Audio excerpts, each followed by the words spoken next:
It's with really great pleasure. It's honestly a great pleasure to introduce Alan to you tonight as our speaker, and to welcome him here, as Colin did, to St. Mary's and to the Sobey School of Business. I was introduced to Alan 4 or 5 months ago by Martin Root, the founder of our center and the chair of the board. Alan interviewed us for his blog on Huffington Post, and we spent quite an interesting phone conversation around that, talking about spirituality and work. And it was one of my first introductions as the new executive director to this field and to the conversations that are possible about this topic. So it was a great introduction.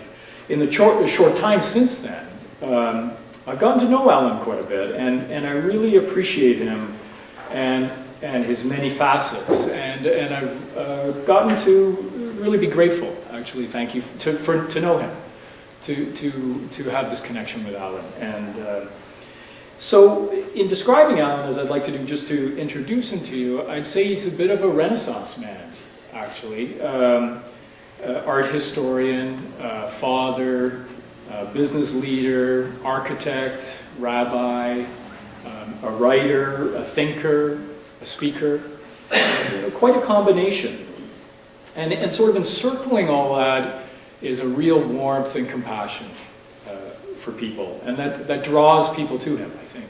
Certainly drew me to him, and I've seen it with others as well. So it's quite a unique combination. Very nice.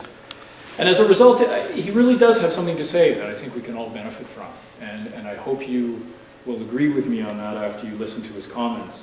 So I hope please join me in welcoming Alan to St. Mary's and to our Center Speaker Series as he speaks to us about work as a spiritual gymnasium. Thank you. Thank you. I'm going to come out here for just a minute, then I have to go behind the lectern because I have to use the mouse. So I feel like I'm leading prayer services a little bit because everybody's in the back. So sit where you like. I'd invite you to come closer if you're comfortable doing that over the time. You can maybe inch up a chair at a time so nobody sees. But it's great to be here.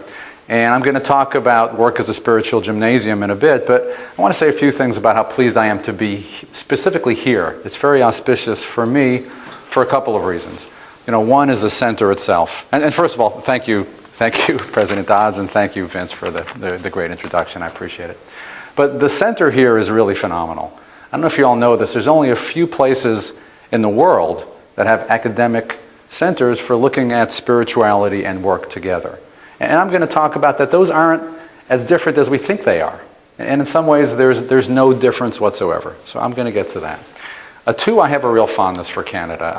I was saying to Grace, I have a Sarah Palin relationship with Canada. Because I grew up in Rochester, right across from Toronto. And so I saw it out in my backyard. But I really, unlike her, I really did go there, and meet the people. So I have... my vacations when I was a kid was either going to Brooklyn to see my grandmother or going to Toronto, right? And so Toronto and Canada, I was in 1967 in Quebec when I was just a year old, and for the expo. So I have this really warm place in my heart for Canada, so that's wonderful.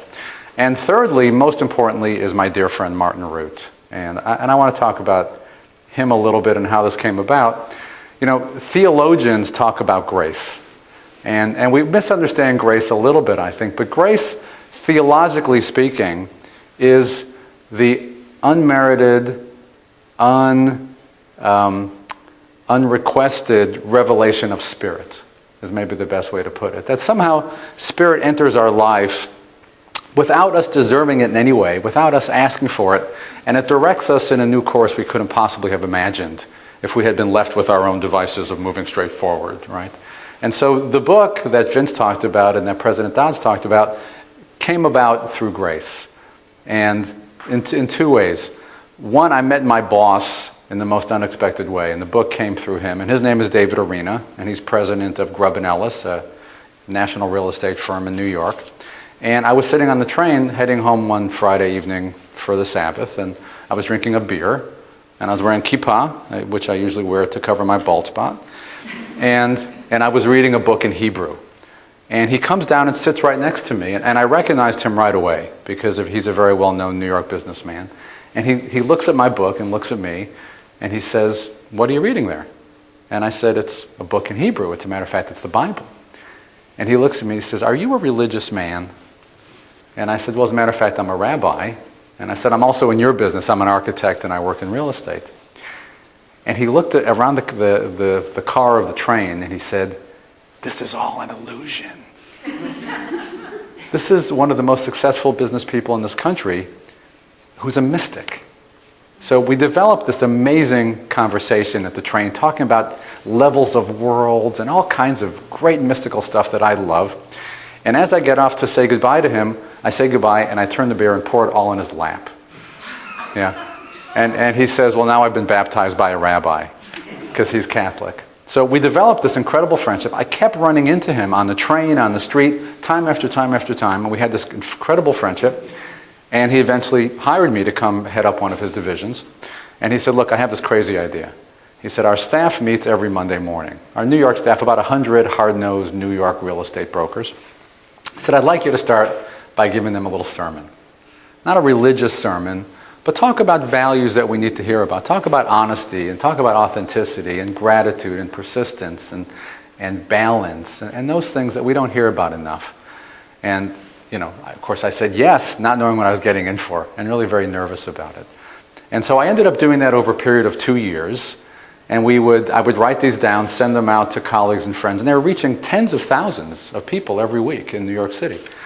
We self-published a selection of them as a kind of a gift to New York City. And then one day I come home, and by the way, my wife Sharona is here, and my wife is a cantor, a Jewish liturgical singer. And she got an invitation to this conference called Business and Consciousness in Santa Fe, New Mexico. It came to her. It didn't come to me. I wasn't a big enough deal, but it came to my wife. And so I thought, this looks great, and I went, and I heard about Martin Root. He organized the whole thing.